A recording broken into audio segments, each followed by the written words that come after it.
Imagine a world where your only choice of beer is Budweiser or Miller. While preserving and elevating free markets is the only way to ensure that this travesty doesn't become a reality.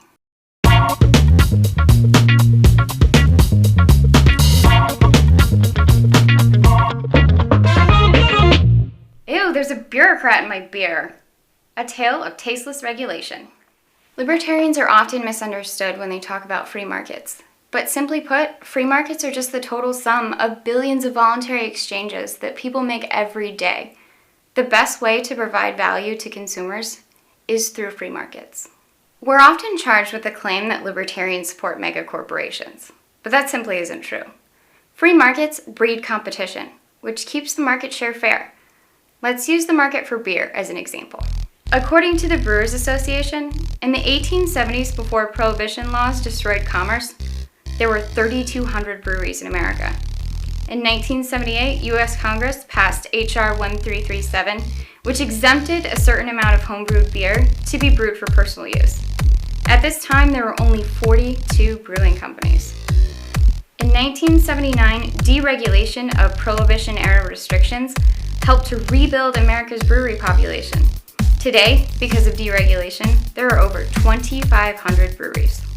Craft brewers currently provide about 108,000 jobs in the U.S., but unfortunately, the overreaching arm of the regulatory complex still disproportionately affects them.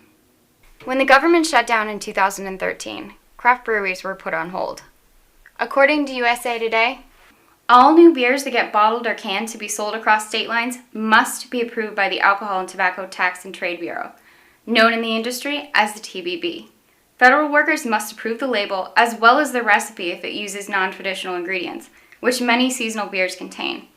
While the TBB has stopped approving new recipes and labels, workers there are still collecting brewery taxes.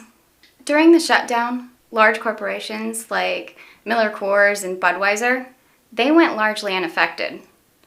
And oftentimes, those large corporations, they lobby for stricter regulations so they can push out their competition. Because of the currently booming craft beer market, companies like Miller Coors are forced to innovate and answer America's demand for variety. This tale of tasteless regulation isn't isolated to America's precious beer market. This is the case for every single market that is overregulated. So beware of those politicians and pundits that push for regulation.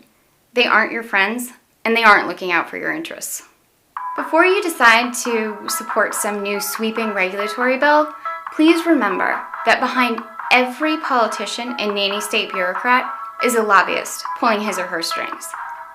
Every new regulation affects people's lives, livelihoods, and puts our freedom of choice at stake.